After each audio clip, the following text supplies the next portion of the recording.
রমজানে ছেলে বার্থডে হলে যা হয় আর কি। গতবারও আরাফের বার্থডে রমজানে পড়েছিল, এবারও রমজানে পড়েছে। আসসালামু আলাইকুম এভরিওয়ান।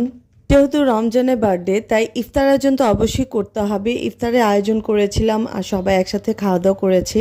বাইরের তেমন কেউই ছিল না, পাশে ফ্ল্যাটের ভাবির 2 বাচ্চা ছিল। ইফতারের সময় খুব তাড়াহুড়ায় ভিডিও করতে একদম ভুলে গিয়েছিলাম। আর ইফতারের পরে নামাজ পড়ে আমি রান্নাবান্নাটা সেরে নিয়েছি। দিনের বেলা একদমই করতে পারিনি। আয়োজনটা ছিল খুবই সিম্পল। ছেলে মন রক্ষার জন্য, ছেলেকে খুশি রাখার জন্য যতটুকু না করলি না। এখানে ছিল চিলি চিকেন আর গরু গোস্ত, পোলাও আর চিকেন ফ্রাই। তো ইফতারের পরে রান্নাবান্না করেছি। রান্নাবান্না শেষ করে খাওয়া দাওয়া করতে করতে প্রায় 11টা সাড়ে 11টার মতো বেজে গিয়েছিল।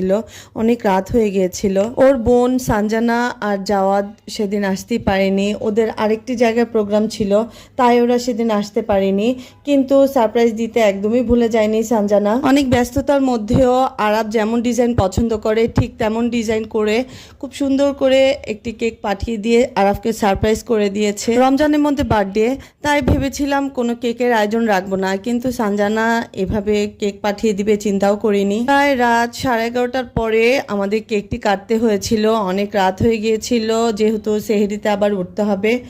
তো যাই হোক, সবকিছু মিলিয়ে আলহামদুলিল্লাহ আরাফের মনোমতো হয়েছে। কিভাবে যেন একটির পর আরেকটি বছর চলে যাচ্ছে আর বাচ্চারা বড় হয়ে যাচ্ছে। আলহামদুলিল্লাহ আরো একটি বছর চলে গেল। সবাই আমার ছোট ছেলে আরাফের জন্য দোয়া করবেন। ভিডিওটি কেমন লেগেছে অবশ্যই কমেন্টে জানাবেন। আজকের মতো বিদায় নিচ্ছি। আল্লাহ হাফেজ।